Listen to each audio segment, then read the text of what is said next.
Senate Judiciary Chairman Chuck Grassley will hold a news conference today on the Biden administration's targeting of Republicans. House Republicans just released new documents revealing a far larger scope of an FBI investigation into the January 6th Capitol riots and the 2020 election. It was called Operation Arctic Frost, and House GOP are saying those documents show Arctic Frost actually may have targeted 156 Republican officials, lawmakers, and allies. Well, that's much longer than what we were first told. Here's House Judiciary Chair Jim Jordan. What we've learned is it was much broader, much more expansive than we ever thought. This is the same Jack Smith who we already know spied on 8 United States senators. Now we learn all this. Was this a political operation you guys are running against President Trump? How many other members of Congress did you spy on? Those are the kind of questions we want to ask Jack Smith and see what kind of answers we get from the guy who ran this whole operation. In focus now, Jason Chaffetz, Fox News contributor, former Republican congressman of Utah. Have you ever seen anything like this? You were chairman of oversight. What is happening? Yeah. The size and scope of this is just unparalleled. 156 people that we know of.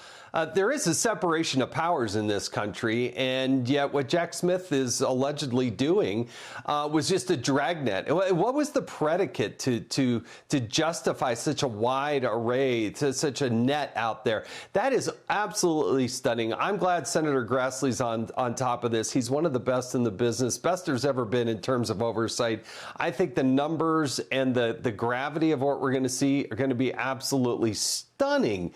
And how they did this, why they did this, it's just not justified. You can't go after that many people. With what? And what charges were there? Relatively nothing. Well, look, with all the documents that are coming forth now, will the public, do you think, be likely to see exactly how they were looking for these things? Because, you know, I mean, I've interviewed Senator Blackburn about this. She was on the list. She can't figure out why in the world she would be on the list. And they were using wiretaps and all of that. I think it's worth the American public knowing how far they went. Yeah, you know, President Obama likes to go back and say, oh, he was scandal-free. But then you got to remember that it was the Obama administration that had allegations of spying on, oh, I don't know, the media, the Associated Press, James Rosen, others remember what happened in the Senate under them. Then you have Biden come along. Now you've got what Jack Smith is doing here in his allegations. And the way he went after Donald Trump, with bringing cameras in tow, guns ablazing into Mar-a-Lago to go through Melania Trump's unmentionables drawer. Like, seriously?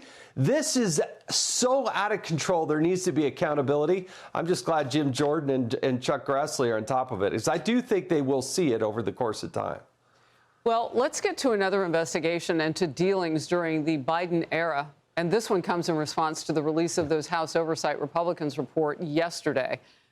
That group says Biden's pardon signed with the autopen should be voided because the former president was not directing the signings. And it's my understanding that would be way out of protocol. Like, was he not in the food chain for that? Worthy of a probe? Attorney General Bondi posted that her team, quote, has already initiated a review of the Biden administration's reported use of autopen for pardons, end of quote. House Oversight Committee Chairman James Comer laid out how serious this is.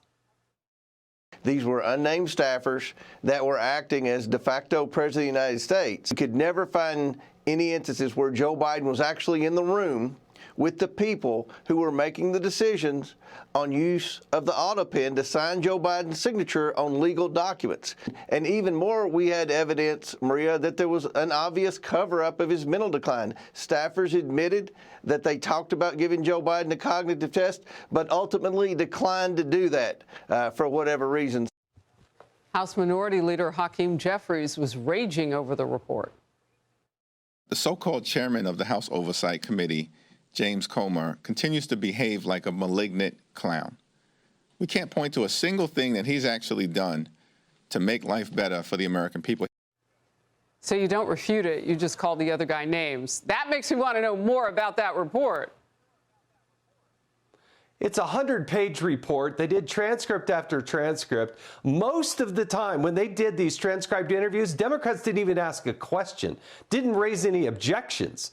And for him to malign James Comer as the so-called chairman, yeah, he's the chairman of the committee, Mr. Minority Leader.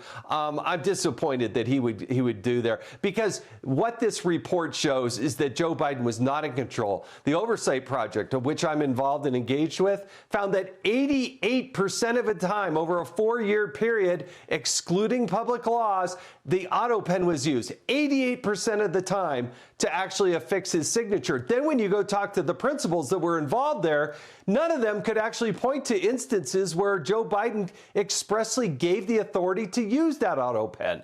So again, he was not in the food chain, that protocol of getting this done. I mean, that sounds like an egregious violation, but I want you to describe what it is. But you can't go get an auto loan with an auto pen. You'd have to actually physically be there. You can't go adopt a kitty cat from a shelter unless you demonstrate who you are. And yet this guy was actually pardoning people that were accused of killing people and getting them off of death row.